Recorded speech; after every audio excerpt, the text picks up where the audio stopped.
started.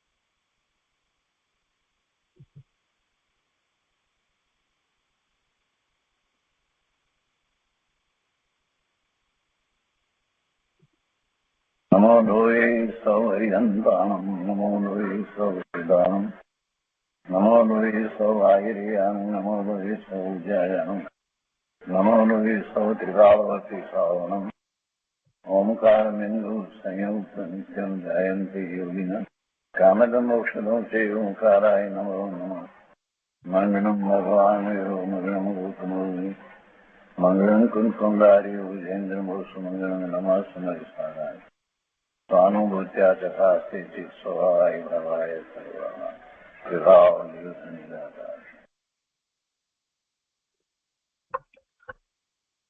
स्वामी कार्तिकेय अनुप्रेक्षा શુભચંદ્રાચાર્ય ભગવાનની ટીકા અને પંડિત જયચંદજી ચાવડાના ભાવાર્થ અને ટીકા સહિત આપણે સ્વામી કાર્તિકેય અનુપ્રેક્ષાનો સ્વાધ્યાય કરી રહ્યા છીએ અને પૂજ્ય ગુરુદેવ કાંજી સ્વામી એમાંથી આપણને અધ્યાત્મ અને પરમાર્થભૂત વાત સમજાવી રહ્યા છે.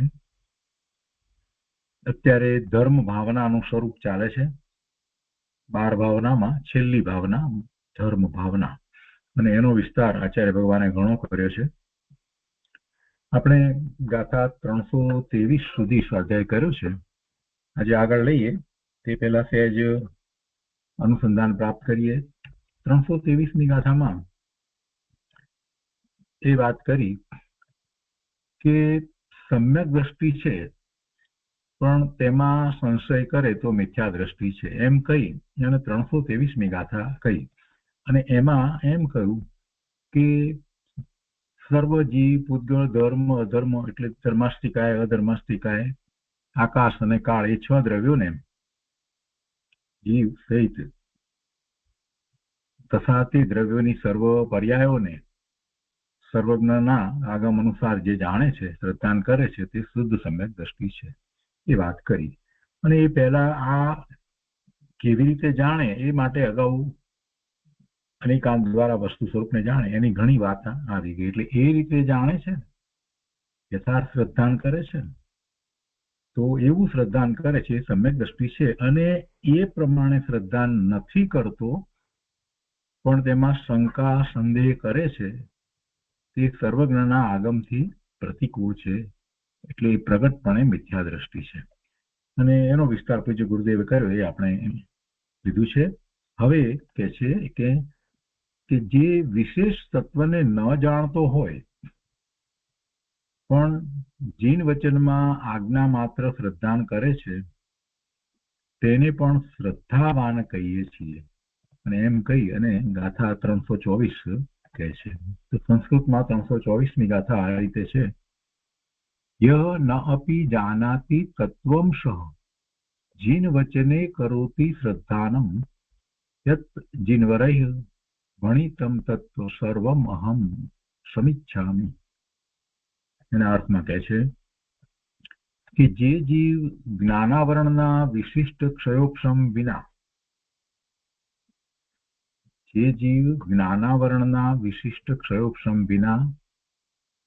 એટલે કે એને જ્ઞાનનો એટલો ઉઘાડ નથી.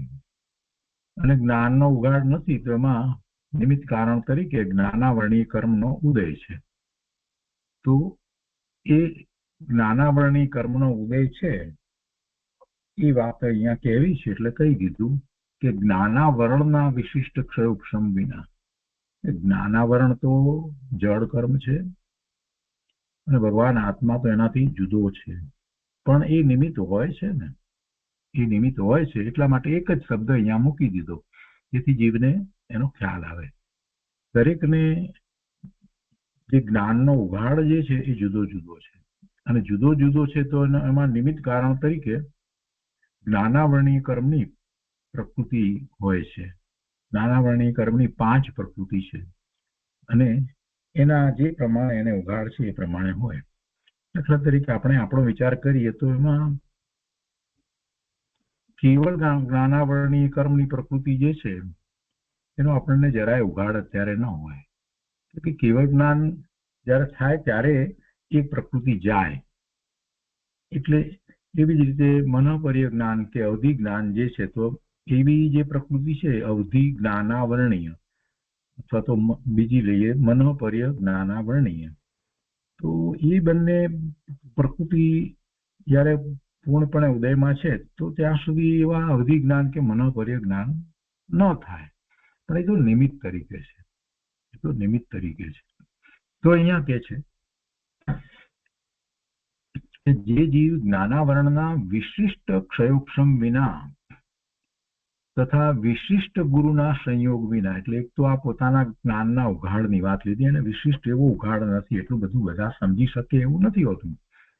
વર્તમાનમાં આપણે બધા મંદ બુદ્ધિ કહેવાઈએ. પંચમ કાળને વિશે પ્રખર બુદ્ધિ જે પહેલા 2000 વર્ષ પહેલા 4000 વર્ષ પહેલા જે થતા હતા એમાં તો એક દિવસની અંદર 2000 શ્લોક એના અર્થ ભાવાર્થ સહિત કંઠસ્થ કરી શકે એક દિવસમાં. એવા પ્રખર બુદ્ધિ થતા હતા. હવે અત્યારે એવા કોઈ પ્રખર બુદ્ધિ થઈ શકતા નથી. કાળને કારણે છે એમ નહીં, પણ એવા નથી થઈ શકતા એવા જીવો અત્યારે પંચમ કાળમાં હોય છે. એટલે એવો ક્ષયોક્ષમ તો નથી, પણ બીજી રીતે જોઈએ સામાન્ય સમજવાનો ક્ષયોક્ષમ પણ બધાને એટલો હોતો નથી. તત્વની વાતમાં બધાને સમજણ પડે એવું નથી હોતું. એવું નથી કે રુચિ નથી, એટલે રુચિ ન હોવાનું એક કારણ તો આપણે સમજીએ છીએ, પણ કેટલાકને તો સમજણ એ પ્રમાણે એટલી તત્વની ન પડે, એવું ઉઘાડ ન હોય. તો એના વિશે વાત કરવી છે અહીંયા કે જેને એવો ઉઘાડ નથી. અને બીજું પણ સાથે નિમિત્ત કીધું છે કે વિશિષ્ટ ગુરુના સંયોગ વિના. તો વિશિષ્ટ ગુરુ જે છે એ પણ સંયોગ જ છે, એ પણ નિમિત્ત કારણ છે. જ્ઞાન તો પોતે જ્ઞાન સ્વભાવી છે માટે થાય છે. કે ગુરુ કોઈને જ્ઞાન કરાવી દેશે એવી તો વાત નથી. ગુરુ જ્ઞાન કરાવી દેતા હોય તો બધા શિષ્યોને સરખું જ્ઞાન થાય. ભગવાન જ્ઞાન કરાવી દેતા હોય તો સમુસરણમાં બેઠા હોય બધાને સરખું જ્ઞાન થાય. ગણધર ભગવાનને આટલું બધું જ્ઞાન અને બીજાઓને ઓછું એમ કેમ થાય? એટલે એ પણ વાત નથી, એ નિમિત્ત છે. તો અહીંયા એ બે વસ્તુ, બે નિમિત્તની વાત લીધી છે કે જે જીવ જ્ઞાનાવરણના વિશિષ્ટ ક્ષયોક્ષમ વિના તથા વિશિષ્ટ ગુરુના સંયોગ વિના તત્વાર્થને જાણી શકતો નથી, તે જીવ જીન વચનમાં આ પ્રમાણે શ્રદ્ધાન કરે છે કે જીનેન્દ્ર દેવે જે તત્વ કહ્યું છે તે બધું ભલા પ્રકારથી હું ઈષ્ટ કરું છું. એટલે મને બધું સંમત છે. પ્રભુની વાણીમાં મને કોઈ શંકા થતી નથી. કેટલીક વાત મને સમજાતી નથી, મારો ક્ષયોક્ષમ એવો નથી, મને જ્ઞાનનો એટલો ઉઘાડ નથી. એટલે પણ ભગવાનની વાણીમાં જે કંઈ કહેવાયું છે, જે તત્વ કહેવાયું છે તે બધું ભલા પ્રકારથી હું ઈષ્ટ કરું છું. ભલા પ્રકારથી ઈષ્ટ કરવું એટલે શું? મને કોઈ બીજી કોઈ વાંછા, ઈચ્છા, પ્રતિષ્ઠા કે બીજો કોઈ લાભ મેળવવાની કે એવી તો કોઈ વાત નથી. પણ પ્રભુએ કહ્યું છે અને એ બધું જીવને શાશ્વત સુખની પ્રાપ્તિ કરવા માટે કહ્યું છે, તો એ વાતને હું ખૂબ ભાવપૂર્વક સ્વીકારું છું. ભલા પ્રકારથી હું ઈષ્ટ કરું છું અને એ પ્રમાણે પણ તે શ્રદ્ધાવાન થાય છે. અહીંયા તો વાત આટલી કરવી છે કે જીવ કેવી રીતે શ્રદ્ધાવાન થાય છે. પહેલા પણ એ વાત આવી ગઈ છે કે જેને સર્વજ્ઞનો સ્વીકાર છે, એ જ ખરેખર સમ્યક દ્રષ્ટિ થાય.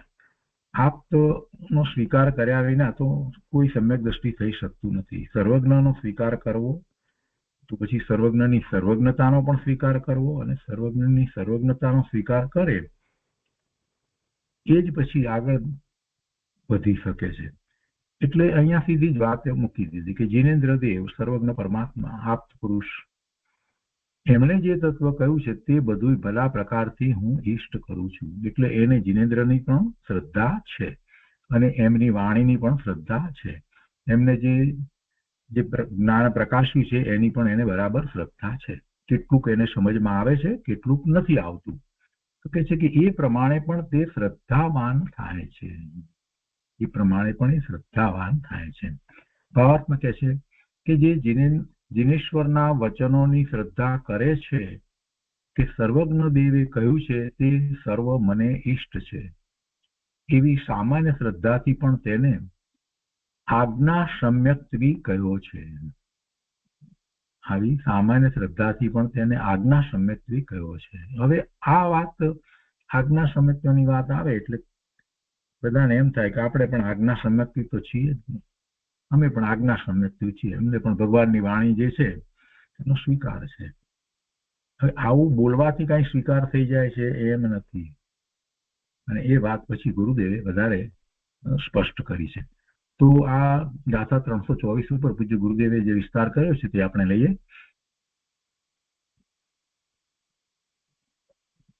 ગુરુદેવ અહીંયા કહે છે કે આગળ કહે છે કે જે વિશેષને ન જાણતો હોય પણ જીન વચનમાં આજ્ઞા માત્ર શ્રદ્ધાન કરે છે તેને પણ શ્રદ્ધાવાન કહીએ છીએ.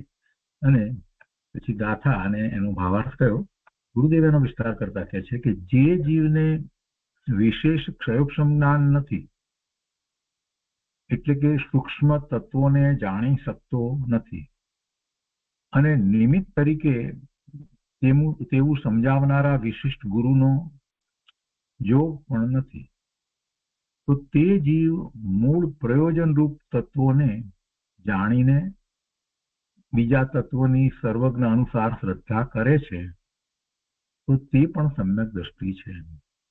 જો કાંઈ નથી જાણતો એમ નથી લીધું ગુરુદેવે, વિશિષ્ટ નથી સમજતો, વિશિષ્ટ ગુરુ નથી, એટલે પણ આટલું તો જાણે છે. શું જાણે છે? કે મૂળ પ્રયોજન રૂપ તત્વોને જાણીને, મૂળ પ્રયોજન રૂપ તત્વો કયા? મૂળ પ્રયોજન રૂપ તત્વો કયા?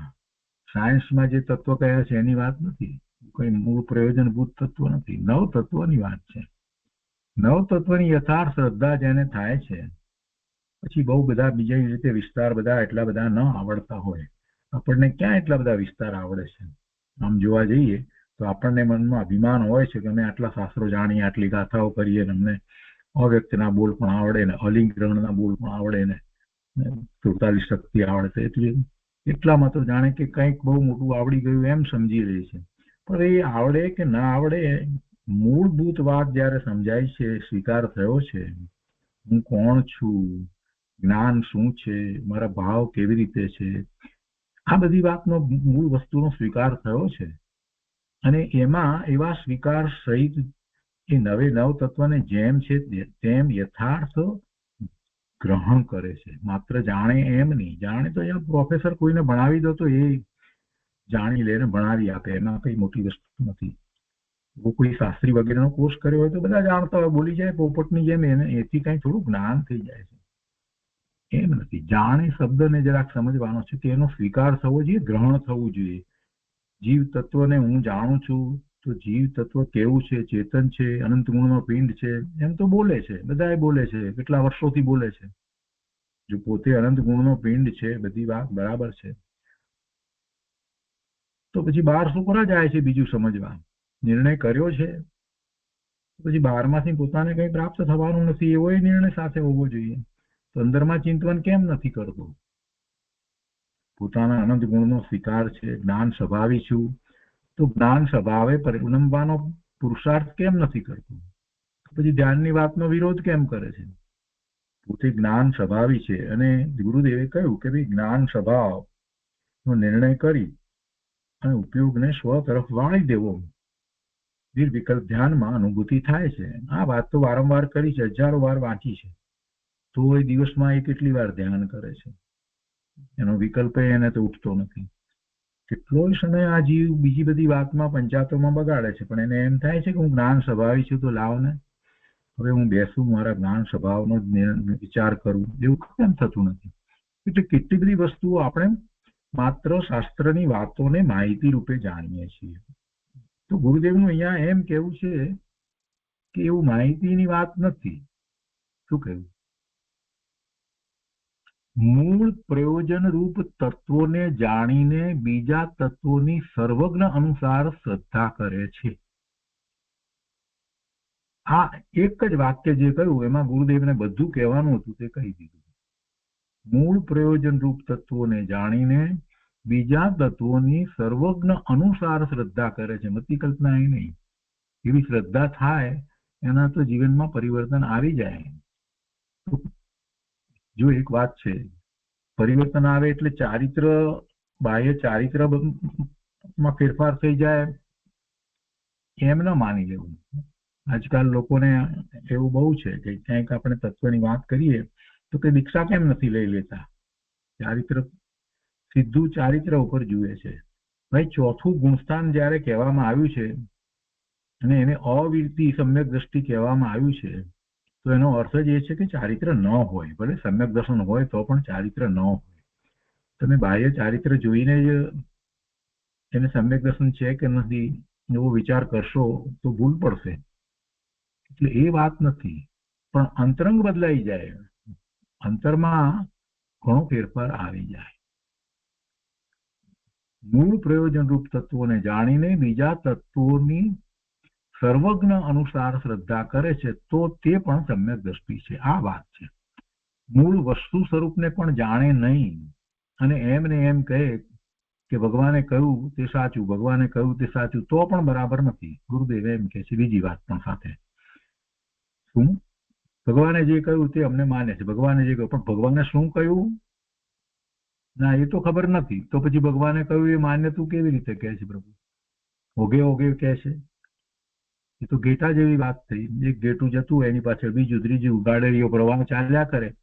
એ પહેલું ઘેટું ખાડામાં પડે તો બધા ઘેટા ખાડામાં પડે. તો ભગવાને કહ્યું એ સાચું, પણ ભગવાને શું કહ્યું, ભગવાને શું કહ્યું એ સમજીને સાચું એમ કહેવાનો આશય છે. અહીંયા જે ઓછા જ્ઞાનની જે બધી વાત કરવામાં આવી છે, તો ઓછું એટલે જે પૂર્વે ગણધર ભગવાન વગેરેને જેટલો જ્ઞાનનો ઉઘાડ હતો એવો જ્ઞાનનો ઉઘાડ ન હોય અને એવું નિમિત્ત ન મળ્યું હોય એ અપેક્ષાથી વાત કરી છે. પણ એનો અર્થ એવો નથી કે સામાન્ય આપણને ખબર જ ન હોય નવ તત્વ, છ દ્રવ્ય કેવી રીતે છે, શું છે, એનું સાચું શ્રદ્ધા ન હોય તો કઈ ચાલે નહીં. આમના મોઘે ઓઘે ચલાવે છે ભગવાને કહ્યું તે સાચું, એમ નથી વાત. ગુરુદેવ એટલા માટે આ બધી સ્પષ્ટતા લીધી છે. મૂળ વસ્તુ સ્વરૂપને પણ જાણે નહીં અને એમ ને એમ કહે કે ભગવાને કહ્યું તે સાચું, તો તે કઈ સમ્યક દ્રષ્ટિ ન કહેવાય. હવે બીજી વાત આગળ લીધી છે અને બધા સમજાવતા કે આપણે પેલા 8 અંગ કહીએ છીએ, સમ્યક દ્રષ્ટિના 8 અંગની વાત કરી છે. તો નિસંગતા અંગમાં અંજન ચોરનો દાખલો આપ્યો છે અને રત્નકરણ શ્રાવક આચારમાં તો એ 8 અંગમાં દરેક અંગની અંદર એક એક ઉદાહરણ આપી અને વાત કરી છે.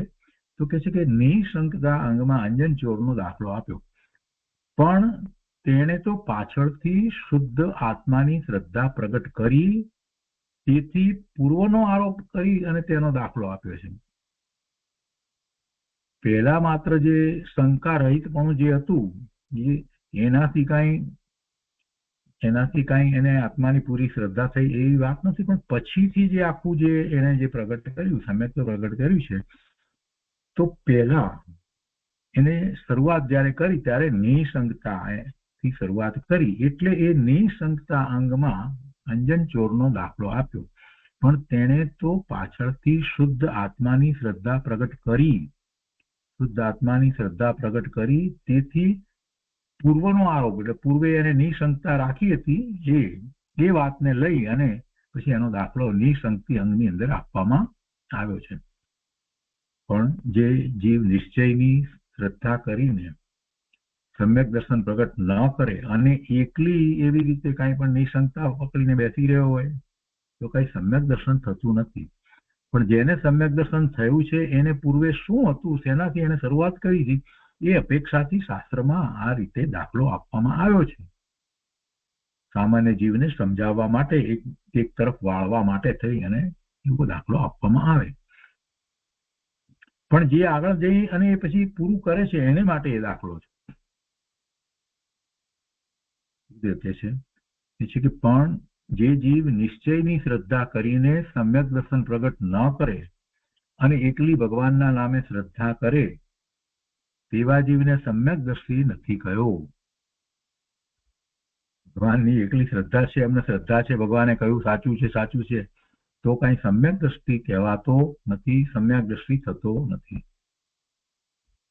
અને તેવા જીવનો દાખલો પણ શાસ્ત્રમાં નથી આપ્યો. વિશેષ ક્ષયોક્ષમના અભાવે ન્યાય યુક્તિ વગેરે પડખા ન સમજે. જો ન્યાયની વાત જે છે તો ન્યાયના તો શાસ્ત્ર છે. જૈન દર્શનની અંદર ન્યાયના એવા શાસ્ત્ર છે કે જેની અંદર એટલી બધી સૂક્ષ્મતાથી ન્યાયની વાત કરવામાં આવી છે, જેનો તમે અભ્યાસ કરો તો વર્ષ લાગે એવા પણ શાસ્ત્રો છે. તો એટલું બધું બધાને ન સમજાતું હોય. અરે આપણે તો સામાન્ય એટલી વાત કરી કે સપ્તભંગીની, તો સપ્તભંગી સમજતા કેટલો ટાઈમ લાગે, છતાંય દરેક વસ્તુ સપ્તભંગી દ્વારા કેવી રીતે ઉતારવી એટલી નાની અમથી વાતમાં કેટલી તકલીફ. ન્યાયના શાસ્ત્રોનો કેવી રીતે કરી શકે. એટલે એટલો ક્ષયોક્ષમ, એટલો જ્ઞાનનો ઉઘાડ ન હોય. અને યુક્તિ એટલે એની સામે બીજા જે સિદ્ધાંતો જે છે એ સિદ્ધાંતોને લાગુ પાડી અને જે સમાધાનો પ્રાપ્ત કરવા એ યુક્તિ. તર્ક કરવા, કેમ કે કેટલીક વસ્તુને સિદ્ધ કરવા માટે અનુભૂતિ ન થઈ હોય ત્યારે પણ એ વસ્તુ એમ છે તો એને સિદ્ધ કરવા માટે થઈ અને યુક્તિ અને તર્ક લગાડવામાં આવે. તો એ તર્ક લગાડવામાં આવે ત્યારે વસ્તુ સ્વરૂપ જેમ છે એમ કહેવું હોય તો એને નાસ્તી અપેક્ષાથી તર્ક લગાડીને કહેવામાં આવે કે ધારો કે આમ નથી તો શું થાય, અથવા તો આ વસ્તુ આ રીતે છે તેમાં બે શક્યતા છે. પહેલી શક્યતા આમ, ધારો કે આમ છે તો શું થાય, પછી ધારો કે આમ છે તો શું થાય, અને એમ કરી અને પછી વસ્તુને જેમ છે તેમ સિદ્ધ કરવામાં આવે. આવી રીતે ન્યાય અને યુક્તિ દ્વારા વસ્તુને સમજાવવામાં આવે. પણ એટલી બધી બધાની બુદ્ધિ ન હોય એ અપેક્ષાથી વાત છે અહીંયા. એટલે એ કહે છે કે વિશેષ ક્ષયોક્ષમના અભાવે ન્યાય યુક્તિ વગેરે પડખા ન સમજે, પણ મૂળભૂત તત્વોને તો પોતાના જ્ઞાનથી જાણે છે, યથાર્થપણે જાણે છે, એવી શ્રદ્ધા થઈ છે. તેવા જીવની અહીંયા વાત છે. અને શુદ્ધ આત્માની શ્રદ્ધાપૂર્વકના આજ્ઞા સમ્યક્ત્વની વાત છે. એવી જે શ્રદ્ધા છે અને એમાં પોતાના આત્માની શ્રદ્ધાની મુખ્યતા હોય છે. તો એવી શુદ્ધ આત્માની શ્રદ્ધાપૂર્વક ભગવાનના વચનની જેને શ્રદ્ધા છે એને આજ્ઞા સમ્યક્ત્વી કહ્યો છે. એની આ આજ્ઞા સમ્યક્ત્વની વાત છે. પહેલા તો 3 ગાથામાં વસ્તુ સ્વરૂપ કહ્યું તે પ્રમાણે જાણે. તેમાં જો શંકા કરે તો તે તો મિથ્યા દ્રષ્ટિ જ છે. ભાવાર્થમાં એમ કહ્યું કે જે જીનેશ્વરના વચનોની શ્રદ્ધા કરે છે કે સર્વજ્ઞ દેવે કહ્યું છે તે સર્વ મને ઈષ્ટ છે, તો એવી સામાન્ય શ્રદ્ધાથી પણ તેને આજ્ઞા સમ્યક્ત્વી કહ્યો છે. હવે આટલી વાત ભાવાર્થમાં કહ્યું, એનો વિસ્તાર ગુરુદેવ કરે છે. ગુરુદેવ કહે છે એનો અર્થ શું, જરાક સમજવું જોઈએ. જૈન દર્શનમાં સર્વજ્ઞ પરમાત્માએ જે માર્ગ કયો અને દિગંબર સંતોએ પરંપરાએ ધાર્યો એટલે ધારી રાખ્યો એ માર્ગ, તે જ એક વિતરાગી માર્ગ છે. એવા વિતરાગ માર્ગ સિવાય બીજા માર્ગને માને તે તો સ્થૂળ મિથ્યા દ્રષ્ટિ છે. આચાર્ય ભગવાન શ્રી કુંકુંદાચાર્ય, કુંકુંદ સ્વામી, પૂજ્યપાદ સ્વામી, પૂજ્યપાદ આચાર્ય, અમૃતચંદ્રાચાર્ય, દર્શન આચાર્ય વગેરે દિગંબર સંતોએ વિતરાગ માર્ગને યથાર્થ ટકાવી રાખ્યો છે. એટલે કે એ રીતે યથાર્થ એમણે પ્રકાશ્યો છે એમના શાસ્ત્ર દ્વારા. જે જીવને વિશેષ સૂક્ષ્મ જ્ઞાન ન હોય તે જીવ મૂળભૂત તત્વોનો તો નિર્ણય કરે અને બીજામાં બુદ્ધિ ન પહોંચે ત્યાં સર્વજ્ઞની આજ્ઞા અનુસાર પ્રતીત કરી અને માને. એટલે આમાં મૂળભૂત તત્વોનો તો નિર્ણય એને કરવો જ પડે, પણ પછી સૂક્ષ્મ વાતો બીજી કેટલીક હોય, અનેક નય દ્વારા વસ્તુને કહેવામાં આવતી હોય, તો ત્યાં કેટલીક વાતમાં એને બુદ્ધિ ન પહોંચે તો ત્યાં સર્વજ્ઞની આજ્ઞા અનુસાર શ્રદ્ધા કરે, પ્રતીત કરી અને માને, તો તેને આજ્ઞા સમ્યક્ત્વી કહે છે. પણ તે જીવ પોતાના જ્ઞાન સ્વભાવને તો જાણે છે અને એને તો એવો નિર્ણય તો હોય કે હું જ્ઞાન સ્વભાવી છું, જ્ઞાન કરું છું, એની વાત લીધી છે. સાવ પછી લોકો તો પછી પાણીમાં બેસી જાય કે બસ આજુ આ કહ્યું એટલે હવે કઈ શાસ્ત્ર અભ્યાસની કઈ જરૂર નથી, ભગવાનની વાતને અમે તો માનીએ છીએ એટલે અમને સમ્યક દર્શન છે, એવી કઈ વાત નથી અહીંયા. એ અપેક્ષાથી વાત નથી કરી. મૂળભૂત તત્વનો નિર્ણય નથી. અને ભાઈ સમ્યક દર્શન તને કેવું? ભગવાનની વાતને અમે માનીએ છીએ એટલે કઈ સમ્યક દર્શન થોડું થઈ જાય છે. સર્વજ્ઞની આજ્ઞા અનુસાર જે સૂક્ષ્મ કેટલીક વાત, સૂક્ષ્મ ન્યાય વગેરે જે છે એને એ પ્રમાણે એને પોતાને કદાચ એટલી બુદ્ધિ ન પહોંચે તો ભગવાનની વાણીમાં આમ આવ્યું છે તો એ પ્રમાણે છે. જો અતિ તીક્ષ્ણ બુદ્ધિ વાળા જે છે એવા તો ગણધર ભગવાન હોય છે. ભગવાનના વખતની અંદર, તીર્થંકર ભગવાનના વખતની અંદર સર્વશ્રેષ્ઠ એ રીતે બુદ્ધિમત્તા ભગવાન પછીથી વાત લઈએ આપણે તો ભગવાનને તો બધું સહજ છે. જો કોઈને હોય તો ગણધર ભગવાનને છે. આપણે એક પ્રદેશ, એક સમય, એ બધાને માટે આપણે બીજું શું કહીએ ને એટલી કેવી વાત હોય કે જે તો આપણે એમ કહીએ કે કેવળી ગમે છે. આપણે કઈ કર્મને જોતા નથી તો આપણે એમ કહીએ છીએ કેવળી ગમે છે. આપણે એમ કહીએ કે ભાઈ 10મા ગુણસ્થાનના છેલ્લા સમયે લોભની પ્રકૃતિ જે છે એ જાય છે તો એ આપણે કઈ એનું કઈ કરી શકતા નથી ને સાબિત પણ કરી નથી શકતા. યુક્તિ દ્વારા, તર્ક દ્વારા, ન્યાય દ્વારા આપણે કઈ એટલું સાબિત નથી કરતા. ગણધર ભગવાનને એટલો એ રીતે ઉઘાડ ક્ષમ હોય કે એને પણ એ તમને ન્યાય દ્વારા કેટલીક બધી વાત કરી અને એ તમને એ સમજાવી શકે. બધાને એ ન હોય. આપણે પછી શું કરીએ કે કેવળી ભગવાને જેમ કહ્યું જાણ્યું છે એ પ્રમાણે છે એમ જ વાત લેવી પડે છે ને. કેટલી બધી વાતમાં આપણે એમ કહીએ છીએ. આ કર્ણાનુયોગ આખો જે છે એ કર્ણાનુયોગની બધી વાત જે છે એને આપણે સમજવાનો પ્રયત્ન કરીએ ગણિતાનુયોગનો કેટલો, પણ પછી કેટલીક વાતમાં તો પછી આગળ નથી વધી શકાતું કેવળી ભગવાને કહ્યું એમ. તો એ રીતે બધી વાત જે છે એને માટે એમ લેવાય કે ભગવાને જેમ કહ્યું છે સર્વજ્ઞ ભગવાન એ પ્રમાણે હું એને ઈષ્ટ માનું છું, એ બરાબર છે અને એ જ પ્રમાણે મને શ્રદ્ધા છે. એ એવો અહીંયા કહેવાનો આશય છે. પણ તમે બેઝિક વસ્તુની અંદર જ લઈ લો એમ કે ના ભગવાનને અમે માનીએ છીએ એટલે ભાઈ 9 તત્વ 6 દ્રવ્ય આ સામાન્ય વાત, પોતે ભગવાન આત્મા જ્ઞાન આનંદ સ્વભાવી, તીર્થંકર કોને કહેવાય, કેવળી પરમાત્મા કોને કહેવાય, સિદ્ધ ભગવાન કોને કહેવાય, આચાર્ય ઉપાધ્યાય મુનિ આ બધાનું સ્વરૂપ કેવું હોય, આ બધી સામાન્ય બેઝિક વાત પછીથી અનુભૂતિ કેવી રીતે થાય એ બધાનો ખ્યાલ ન હોય અને પછી એમ કે ભગવાનની આજ્ઞા પ્રમાણે મને પણ આવું સંકિત છે, આજ્ઞા સમ્યક પીછું, એમ નથી કહેવાનો આશય.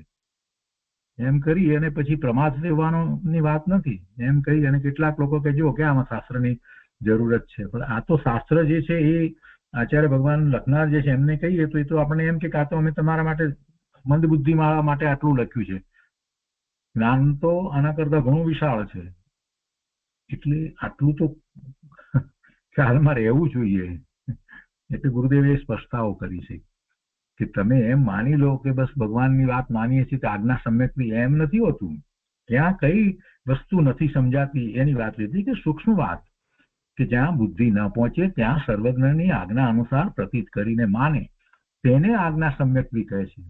પણ તે જીવ પોતાના જ્ઞાન સ્વભાવને તો જાણે છે. બહુ મહત્વનું તો આ છે, પોતાના જ્ઞાન સ્વભાવને જાણે છે, અનુભવપૂર્વક જાણે છે કે હું જ્ઞાન છું, હું જ્ઞાન સ્વરૂપ છું, હું ઓમકાર સ્વરૂપ છું, હું જ્ઞાયક છું.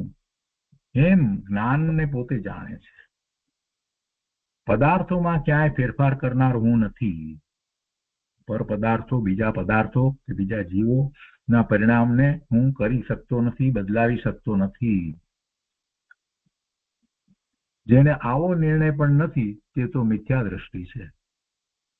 સર્વજ્ઞને માને અને સર્વજ્ઞ જેવા પોતાના જ્ઞાન આત્મ સ્વભાવને જાણે પણ શાસ્ત્રોના વિશેષ પડખાનું જ્ઞાન ન હોય તો સર્વજ્ઞની આજ્ઞા પ્રમાણે તેની પ્રતીત કરે છે કે સર્વજ્ઞ દેવે જે કહ્યું છે તે મને ઈષ્ટ છે.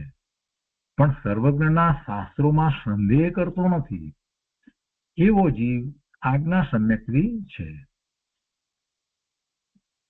તો ગુરુદેવે ખૂબ અહીંયા આમાં સ્પષ્ટતા કરી દીધી છે કે ભાઈ એમને પકડી ન લેવું કે અમે પણ આજ્ઞા સમકીતી છીએ. આગળ 3 ગાથામાં સમ્યક્ત્વનું મહાત્મ્ય કહે છે. તો ગાથા 325 થી શરૂ કરીને 3 ગાથા 325, 326 અને 327 સમ્યક્ત્વનું મહાત્મ્ય કહે છે. ગાથા 325 સંસ્કૃતમાં આ રીતે છે. રત્નાના મહારત્નમ સર્વયોગાના ઉત્તમ યોગ વિદ્યેના મહદ્ભિ સમ્યક્ત્વમ સર્વસિદ્ધિકરમ. 325મી ગાથાના અર્થમાં કહે છે, સર્વ રત્નોમાં પણ મહારત્ન સમ્યક્ત્વ છે. વસ્તુની સિદ્ધિ કરવાના ઉપાય રૂપ સર્વ યોગ મંત્ર ધ્યાન આદિમાં સમ્યક્ત્વ એ ઉત્તમ યોગ છે, કારણ કે સમ્યક્ત્વથી મોક્ષ સધાય છે. સર્વ રત્નોમાં પણ મહારત્ન તે સમ્યક્ત્વ અને વસ્તુની સિદ્ધિ કરવાના ઉપાય રૂપ યોગ મંત્ર ધ્યાન આદિની અંદર પણ એ સમ્યક્ત્વ જે છે તે ઉત્તમ યોગ છે, કારણ કે સમ્યક્ત્વથી મોક્ષ સધાય છે. અણિમા આદિ રિદ્ધિઓમાં પણ સમ્યક્ત્વ મહાન રિદ્ધિ છે. ઘણું શું કહીએ, સર્વ સિદ્ધિ કરાવવા વાળું આ સમ્યક્ત્વ જ છે. અને પછી 326ની અંદર કહે છે, આગળ 3 ગાથા કેવી છે તો 2 આપણે સાથે લઈએ છીએ. 326મી ગાથામાં કહે છે કે સમ્યક્ત્વ ગુણ પ્રધાન દેવેન્દ્ર નરેન્દ્ર વિંદિત ભવતી त्यक्तव्रत अपि च प्राप्नोति स्वर्ग सुखम उत्तमम विविधम. એના અર્થમાં કહે છે કે સમ્યક્ત્વ ગુણ સહિત જે પુરુષ પ્રધાન શ્રેષ્ઠ છે તે દેવોના ઇન્દ્રોથી મનુષ્યના ઇન્દ્ર એટલે ચક્રવર્તી આદિથી વંદનીય થાય છે, અને વ્રત રહિત હોય તો પણ નાના પ્રકારના ઉત્તમ સ્વર્ગ આદિકના સુખ પામે છે. ભાવાર્થમાં કહે છે કે જેનામાં સમ્યક દર્શન ગુણ છે તે પ્રધાન પુરુષ છે, તે ઇન્દ્ર આદિ દેવોથી પૂજ્ય થાય છે. સમ્યક્ત્વ સહિત જીવ દેવનું જ આયુ બાંધે છે, તેથી વ્રત રહિતને પણ સ્વર્ગતિમાં જવું મુખ્ય કહ્યું છે. વળી સમ્યક્ત્વ ગુણ પ્રધાનનો આવો પણ અર્થ થાય છે કે 25 મળ દોષ રહિત હોય, પોતાના નિસંતિ આદિ અને સંવેગ આદિ ગુણો સહિત હોય એવા સમ્યક્ત્વના ગુણોથી જે પ્રધાન પુરુષ હોય તે દેવેન્દ્ર આદિ દ્વારા પૂજનીય થાય છે, સ્વર્ગને પ્રાપ્ત થાય છે. તો 2 ગાથાઓનો વિસ્તાર પૂજ્ય ગુરુદેવે કર્યો છે, તે આપણે લઈએ છીએ.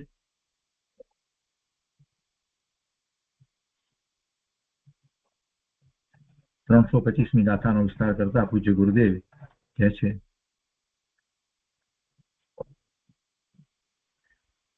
અર્થની નીચે કહે છે કે હો સમ્યક દર્શન મહારત્ન છે, શુદ્ધ આત્માની નિર્વિકલ્પ પ્રતીક, તે જ સર્વ રત્નોમાં મહારત્ન છે. લૌકિક રત્નો તો જળ છે, લૌકિક રત્નો તો જળ છે,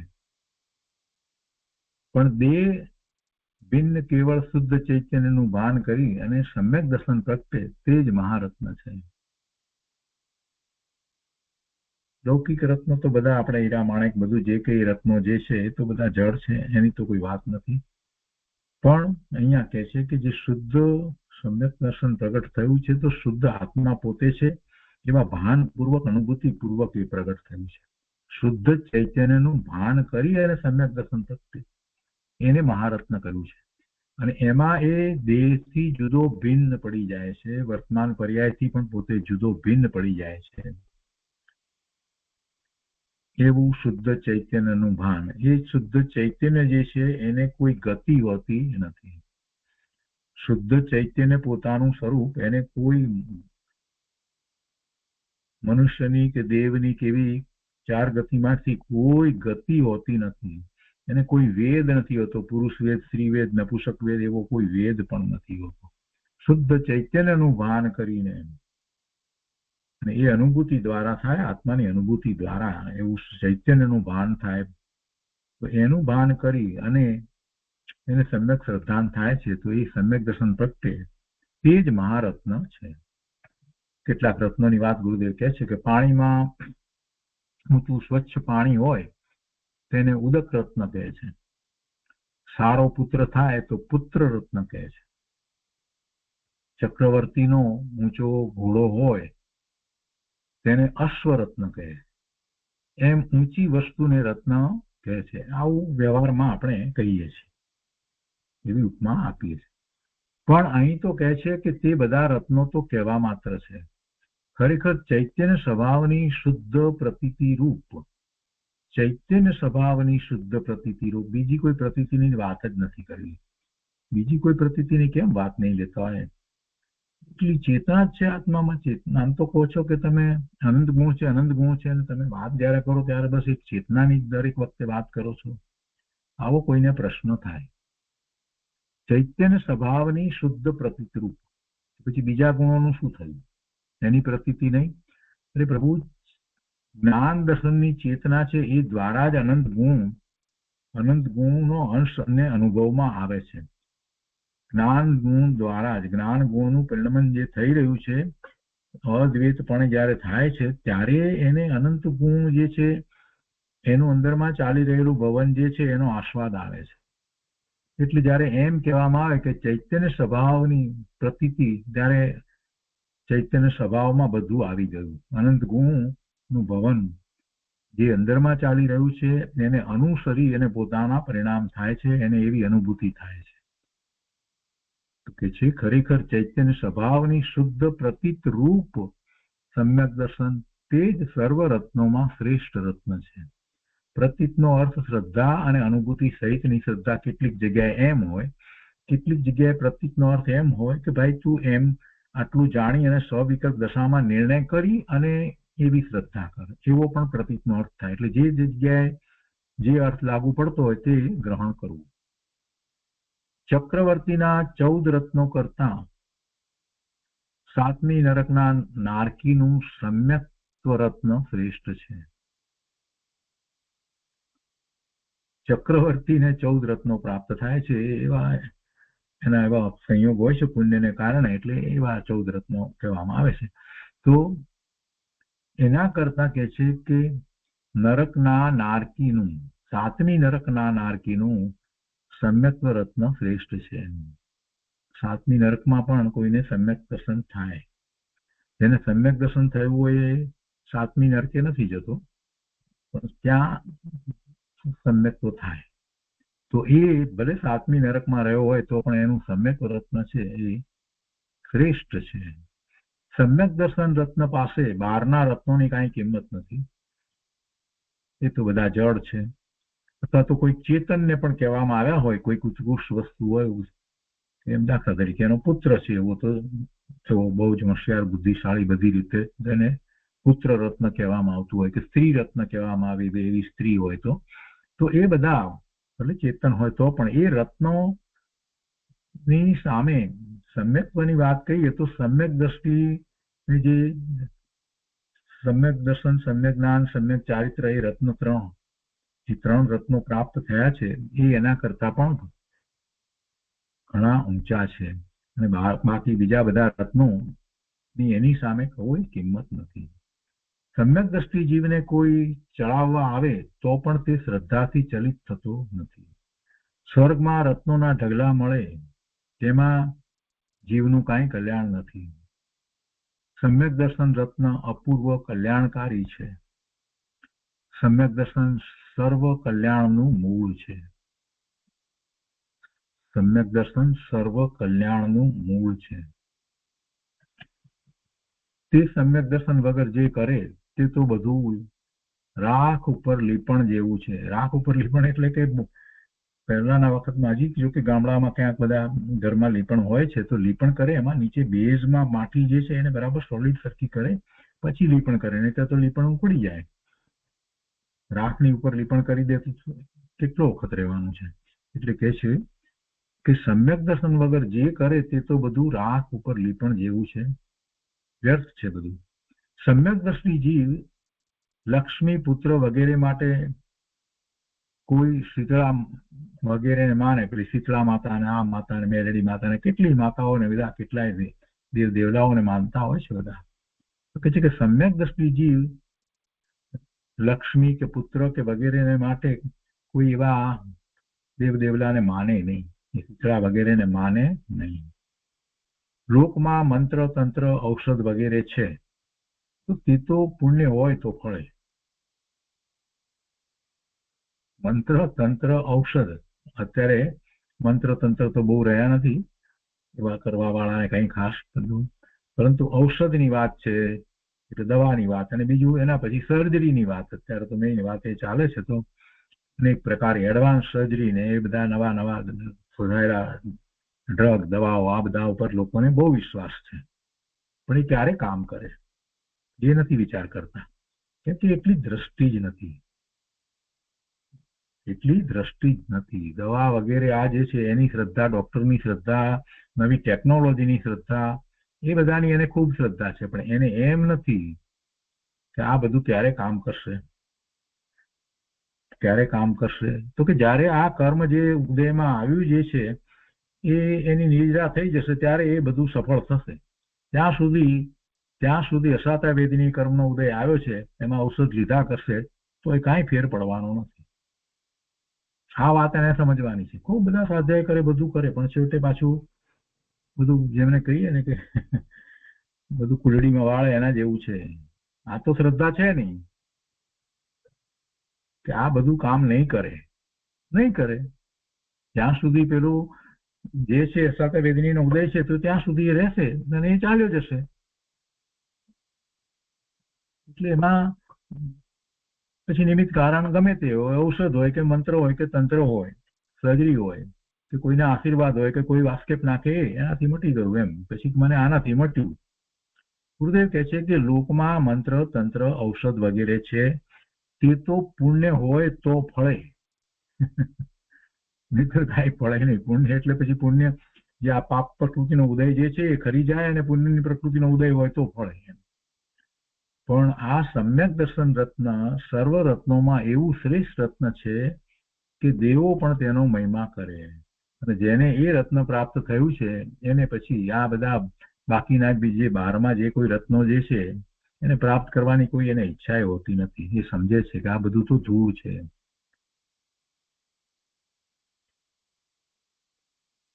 સર્વ મંત્રોમાં સમ્યક દર્શન જ શ્રેષ્ઠ મંત્ર છે. નમોકાર મંત્રને શ્રેષ્ઠ મંત્ર કહેવાય છે. એ તો ઉપચારથી છે. જો આમાં કોઈને વાંધો પડી જાય કે ઉપચારથી કહ્યું, ભાઈ આ બરાબર ઉપચારથી જ કહ્યું છે, કેમ કે નવકાર મંત્રની અંદર નમસ્કાર કરીએ છીએ, પંચ પરમેષ્ઠીને નમસ્કાર કરીએ છીએ, અને જે નમસ્કાર કરવામાં આવે છે તો શુભ ભાવ છે. પંચ પરમેષ્ઠીને નમસ્કાર કરવા એ શુભ ભાવ છે.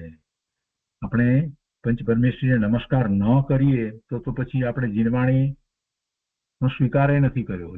પંચ પરમેષ્ઠીને નમસ્કાર કરીએ છીએ એમાં તીર્થંકર ભગવાન કેવળી પરમાત્માને નમસ્કાર આવી જાય છે, હરિ પરમાત્માને, સિદ્ધ ભગવાનને નમસ્કાર કરીએ છીએ, અને પછી જે એવી હરિન દશાને પ્રગટ કરવાના છે એવા ગણધર ભગવાન, આચાર્ય ભગવાન, ઉપાધ્યાય ભગવાન અને મુનિ મહારાજ 7મા 6ઠ્ઠા ગુણસ્થાનની દશામાં છે એમને પણ આપણે નમસ્કાર કરીએ છીએ. એમ પંચ પરમેષ્ઠીને નમસ્કાર કરીએ છીએ, અને એ નમસ્કાર કરીએ છીએ એટલે આપણને જૈન દર્શનની શ્રદ્ધા છે, એવા હરિયંત પરમાત્માની શ્રદ્ધા છે, એવા સર્વજ્ઞ પરમાત્માની પણ આપણને શ્રદ્ધા છે. એ વાત એમાં આવી જાય છે, અને જેને અનુભૂતિ થઈ છે એ જ સાચા નમસ્કાર ખરેખર તો કરે છે. એટલે એ નમસ્કાર કરવાનો જે ભાવ જે છે તે શુભ ભાવ છે, અને એવો શુભ ભાવ હોય ત્યારે, જેવો શુભ ભાવ જયારે બહુ જે સારી રીતે એને પ્રગટ થયો અને એવા ભાવમાં જયારે હોય ત્યારે અશુભ ભાવ જે છે ઉત્પન્ન થતો જ નથી. એટલે એમ એ પાપનો નાશ કરનાર નવકાર મંત્ર છે, અને એને લઈ અને કેટલાક લોકો એમ માને કે બસ એ જ એના દ્વારા જ મને સમ્યક દર્શન થઈ જાય. તો ભાઈ શુભ ભાવ ગમે તેટલો ઉત્કૃષ્ટ હોય તો પણ શુદ્ધ ભાવે થવું જોઈએ. અને શુભ ભાવ હરિયંત પરમાત્મા પ્રત્યેનો જો આટલો બધો શુભ ભાવ હોય, નમસ્કાર કરે, તો પછી એમની વાણીમાં જે પરમ સત્ય પ્રકાશ્યું છે, મુક્તિનો માર્ગ જે કહેવાયો છે, એનો સ્વીકાર કેમ નથી કરતો? એનો સ્વીકાર કર ને.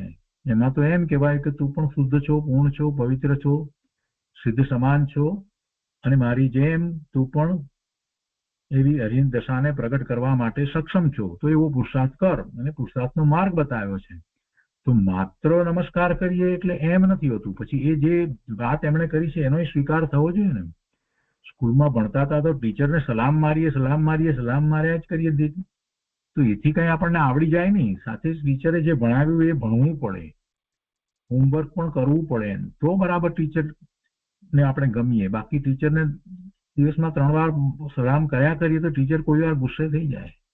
જે કહીએ છીએ તો કરતો નથી. અહીંયા નમસ્કાર મંત્રની અંદર શુભભાવ છે, પણ એમાં ભગવાનની આજ્ઞા જે છે એનો તો સ્વીકાર થયો નથી. ભગવાનની આજ્ઞા તો એમ છે કે તું તારા શુદ્ધ સ્વરૂપને પ્રગટ કર, અને કેવી રીતે પ્રગટ કરે એનો માર્ગ બતાવ્યો છે. એટલે એ જે આગ્રહ છે એ સમ્યક્તથી શરૂ કરી અને કેવળ જ્ઞાન સુધીનો પુરુષાર્થ કરી શકે છે. એટલે નમસ્કાર મંત્ર જે છે એ નમસ્કાર મંત્રને એ પાપનો ક્ષય કરનારો છે એ વાત કરી અને એનું મહાત્મ્ય દર્શાવ્યું છે. પણ એની સાથે નમસ્કાર મંત્ર શ્રેષ્ઠ મંત્ર જે કહેવામાં આવ્યો છે તો એને એ રીતે ઉપચારથી કહેવામાં આવ્યો છે કે તમે જેમને નમસ્કાર કરો છો એની વાત તમે સ્વીકારી અને આગળ વધવાના છો, એ અપેક્ષાથી વાત કરી છે. પણ છેવટે તે બધું હોય તો પણ છેવટે છે શું? એ શુભ ભાવ જ છે, શુદ્ધ ભાવ નથી. શુદ્ધ ભાવ તો સ્વરૂપના લક્ષ્ય જ થાય.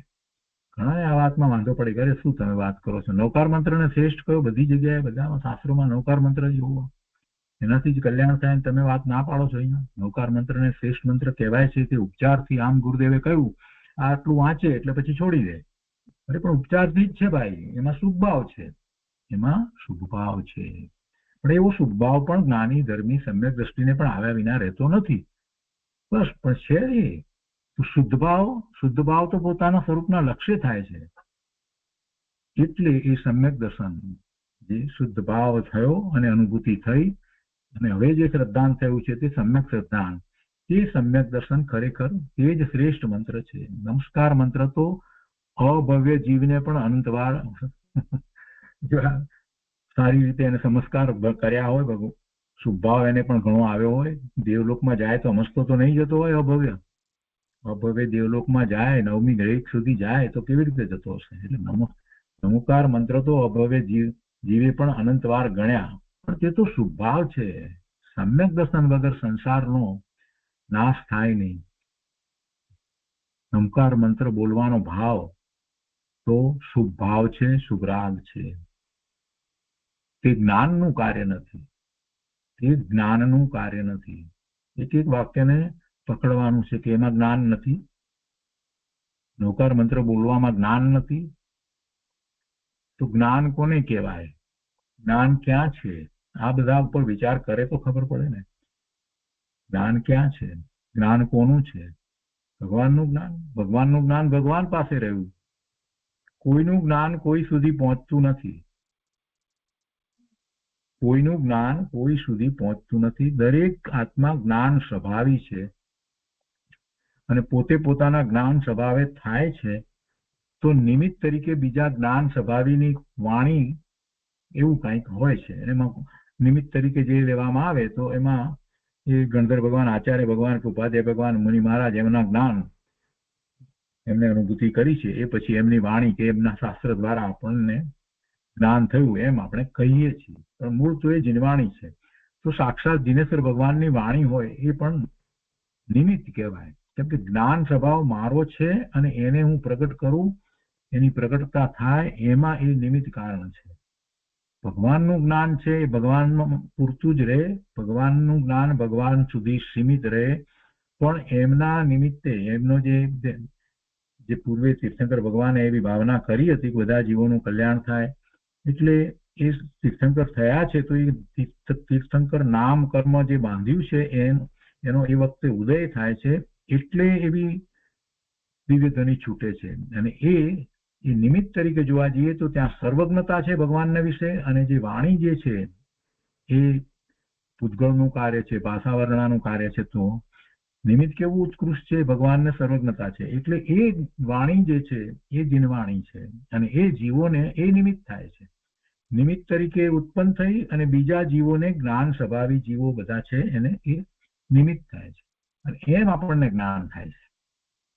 એટલે આખી વાતને સમજીએ તો આપણને ખ્યાલ આવે કે દરેક વસ્તુનો વિનય આપણે કઈ રીતે કરીએ છીએ. કોઈ જગ્યાએ અવિનય થતો નથી. ગુરુદેવે જયારે આમ કહ્યું કે નૌકાર મંત્ર બોલવાનો ભાવ તો શુભરાગ છે, રાગ કયો છે, તે જ્ઞાનનું કાર્ય નથી. તો આ રીતે જ્ઞાનનું કાર્ય નથી. જ્ઞાનનું કાર્ય પોતાના જ્ઞાનનું કાર્ય પોતાને વિશે હોય, પોતાની બહાર જ્ઞાનનું કાર્ય થાય જ નહીં. મારું જ્ઞાનનું કાર્ય મારા વિશે થાય, મારો જ્ઞાન ગુણ મારા વિશે રહ્યો છે. અસંખ્ય પ્રદેશ જેવી મારી જે સત્તા જે છે એની અંદર અનંત ગુણ રહ્યા છે, એમાં જ્ઞાન ગુણ છે ને એનું કાર્ય મારી સત્તામાં થાય છે, પણ કઈ બહાર થતું નથી. એટલે એ કાર્યની વાત છે ને એ જ્ઞાન કાર્ય જે થાય છે તો જ્ઞાન દ્વારા જ પોતે જ્ઞાન સ્વભાવે પરિણમી જાય છે અને એમ સમ્યક્ત થાય છે. એટલે અહીંયા જ્ઞાન કાર્યની વાત લીધી છે કે જ્ઞાનનું કાર્ય એ નથી. જ્ઞાનનું કાર્ય કોરા લીધું? કેમ કે જ્ઞાનના કાર્ય દ્વારા જ આપણે સમ્યક્ત પ્રગટ કરીએ છીએ. પોતે જ્ઞાન સ્વભાવે પરિણમે છે તો સમ્યક્ત થાય છે. અને જ્ઞાનમાં રાગ નથી, શુભાવ નથી. જ્ઞાન અને રાગ બે જુદા. રાગ એ ભાવ છે, જ્ઞાન એનાથી જુદું છે. જ્ઞાન જ્યારે જે ભાવ એને છે એને જાણે છે. શુભ ભાવ હોય તો શુભ ભાવને જાણે છે, અશુભ ભાવ હોય તો અશુભ ભાવને જાણે છે એ જ સમયે. એટલે એ જ્ઞાન અને એ ભાવ એ બંને વસ્તુ જુદી છે. એના ભાવ સતત રહે છે, સતત પલટાયા કરે છે, અને એ જ વખતે જ્ઞાન પણ જેવા ભાવ થયા છે એને એ જાણે છે. જ્ઞાન એના ભાવને જુદું રહી અને જાણે છે. એનાથી જ્ઞાન કઈ મલિન થઈ જાય છે એવું નથી. જ્ઞાન તો જ્ઞાન રૂપે જ પરિણમે છે. જ્ઞાન ગુણનું પરિણમન પોતાનું છે, પોતા રૂપે જ પરિણમી રહ્યું છે, અને એમાં જે વર્તમાન પોતાના જે ભાવ થાય છે, શુભ ભાવ કે અશુભ ભાવ છે, એને પણ એ જ્ઞાન જાણે છે. અને એ શુદ્ધ ભાવે થાય છે તો એ તો જ્ઞાનની જ ક્રિયા છે. એ તો જ્ઞાન ક્રિયા જ છે. અને એમાં વિષય જ્ઞેય એ પોતાનું સ્વરૂપ જ છે, એ પણ જ્ઞાન સ્વરૂપ છે. એટલે પોતે બે પણે નહીં પણ એક પણે પોતાને અનુભવે છે. એ આખી જ્ઞાન ક્રિયા છે, એ જ્ઞાનનું કાર્ય છે. તો ગુરુદેવ અહીંયા કહે છે કે આ નવકાર મંત્ર બોલવાનો ભાવ તો રાગ છે, તે જ્ઞાનનું કાર્ય નથી. પેલા તો સમજવું જોઈએ ને કે આ જ્ઞાનના કાર્યની શું કરવા વચ્ચે વાત લાવ્યા. જ્ઞાનમાં રાગ નથી અને રાગમાં જ્ઞાન નથી. આવા ભાન વિના કલ્યાણ થાય નહીં. માટે સર્વ મંત્રોમાં સમ્યક દર્શન જ શ્રેષ્ઠ મંત્ર છે. આ તો કહે છે કે સમ્યક દર્શનથી તો આત્માની મુક્તિ સાધી શકાય છે. આખો પુરુષાર્થ સમ્યક દર્શનથી શરૂ કરી અને કેવળ જ્ઞાન સુધીનો બધો પુરુષાર્થ એક જ છે. પોતાના સ્વરૂપમાં એકાગ્રતા, વિશેષ એકાગ્રતા, લીનતા અને સ્થિરતા, એવો જ આખો પુરુષાર્થ છે. એટલે સમ્યક દર્શનથી તો આત્માની મુક્તિ સાધી શકાય છે. એ સિવાય બીજા મંત્રોથી મોક્ષ સધાતો નથી. માટે સમ્યક દર્શન જ શ્રેષ્ઠ મંત્ર છે. અને અણિમા મહિમા વગેરે સિદ્ધિઓમાં પ્રગટે તેના કરતા પણ સમ્યક દર્શન જ શ્રેષ્ઠ સિદ્ધિ છે. એ બધી સિદ્ધિ તો એ પુણ્યને કારણે એ પ્રગટે એવી, પણ એથી કઈ એના આત્માને લાભ હોતો નથી. ઘણી પ્રકારની સિદ્ધિ હોય, મુનિઓને એવી સિદ્ધિ પ્રગટતી હોય છે. ઉડી શકે ને, જાણી શકે ને, કઈક અમુક રીતે પાણી ઉપર પણ ચાલી શકે ને, આ બધું હોય. બધી અનેક પ્રકારની એવી સિદ્ધિઓ બધી પ્રગટ થતી હોય, પણ એ કાંઈ આત્માનું કાર્ય નથી. અને બીજાઓને એ બધું બહુ ઊંચું લાગે, ચમત્કારિક લાગે, એને એ ધર્મ માને, પણ એમ નથી. એ બધી સિદ્ધિઓ પ્રગટે તેના કરતા પણ સમ્યક દર્શન શ્રેષ્ઠ સિદ્ધિ છે. સમ્યક દર્શન પ્રગટ્યું એટલે હવે એને બધું ભાવ હોતા નથી. અણીમાં સિદ્ધિ વગેરે તો પુણ્યનું ફળ છે, અને અભવ્યને પણ તેવી સિદ્ધિ તો હોય છે, પણ સમ્યક દર્શન જ અપૂર્વ સિદ્ધિ છે. સમ્યક દ્રષ્ટિ સાચી સિદ્ધિ વાળો છે. અહીંયા પછી ગાથા લીધી છે. सिद्धि रिद्धि वृद्धि दिशय घट में प्रकट सदा अंतर की लच्छी सौ अजाची लच्छपति है दास भगवंत के उदास रहे जगत सौ सुखिया सदैत ऐसे जीव समकीती है. જેને સમ્યક દર્શન છે તે અલ્પકાળમાં સિદ્ધ દશા પામશે. બહુ સમ્યક દર્શન જ સર્વ સિદ્ધિનું કરનારું છે. ચક્રવર્તીની રિદ્ધિ, તીર્થંકરની રિદ્ધિ, ઇન્દ્રની રિદ્ધિ, વાસુદેવ બળદેવની રિદ્ધિ અને મોક્ષની રિદ્ધિ, એ બધી રિદ્ધિ સમ્યક દ્રષ્ટિને જ પ્રાપ્ત થાય છે. મિથ્યા દ્રષ્ટિ જીવને તેવી પદવી બંધાતી નથી. ચાંડાળ હોય તે પણ સમ્યક દર્શન પામે છે, અને તે સમ્યક દ્રષ્ટિ ચાંડાળ મિથ્યા દ્રષ્ટિ દેવથી પણ શ્રેષ્ઠ છે. કેમ કે સમ્યક દર્શન છે એટલે. રાખની નીચે અંગારો ઢાંક્યો હોય તેમ ચાંડાળના દેહમાં રહેલો સમ્યક દ્રષ્ટિ આત્મા શ્રેષ્ઠ છે. પણ એક સાથે બીજી વાત પણ લીધી છે કે ચાંડાળને મુનિ દશા ન હોય, પણ સમ્યક દર્શન થઈ શકે. સમ્યક દર્શન હોય પણ મુનિ દશા ન હોય. હરિકેશી વગેરે ચાંડાળને મુનિ દશા હોવાનું કોઈ કહે તો તે વાત જુઠ્ઠી છે, એ વાત બરાબર નથી. એ જ પ્રમાણે શ્રીદેહમાં રહેલા આત્માને સમ્યક દર્શન હોય પણ મુનિ દશા ન હોય, સાતમું ગુણસ્થાન ન હોય. સમ્યક દર્શન સર્વ સિદ્ધિનું મૂળ છે. જુઓ, સમ્યક દ્રષ્ટિને કેવી પ્રતીત હોય તે પહેલા કહેવાઈ ગયું છે. આ તો વિતરાગ માર્ગ છે, તેમાં સત્યને સત્ય જાણવું જોઈએ. આડું અવળું માને તો ચાલે તેમ નથી. પોતાની મતિ કલ્પના એ બધા અર્થ કરે તો એમ ચાલે નહીં. આંખમાં તો કદાચ રજકણ સમાય પણ શુદ્ધ વિતરાગ માર્ગમાં જરાય આગુ પાછું ચાલે તેમ નથી. આંખમાં રજકણ પડ્યું હોય ને તો ખૂંચે, આપણે જ્યાં સુધી ન નીકળે ત્યાં સુધી શાંતિ ન થાય. પણ છતાં એમ કે કદાચ એક રજકણ રહી ગયું હોય તો સમાય, પણ વિતરાગ માર્ગમાં જરાય આગુ પાછું ચાલે તેમ નથી. અંશ માત્ર અસત્ય એમાં ચાલે એમ નથી. જેમ વસ્તુ સ્વરૂપ છે તેમ તેને જાણીને પ્રતીત કરે, શ્રદ્ધા કરે તે સમ્યક દર્શન છે. અને તે સમ્યક દર્શન જગતમાં શ્રેષ્ઠ છે. તે સમ્યક દર્શન જગતમાં શ્રેષ્ઠ છે. તો એ રીતે ગાથા 325 અહીંયા પૂરી થઈ અને 326 આપણે જે વાંચનમાં લીધી છે એનો વિસ્તાર આપણે આવતી વખતે આવતા સ્વાધ્યાયમાં લઈશું. આજનો સ્વાધ્યાય અહીંયા સુધી રાખીએ છીએ.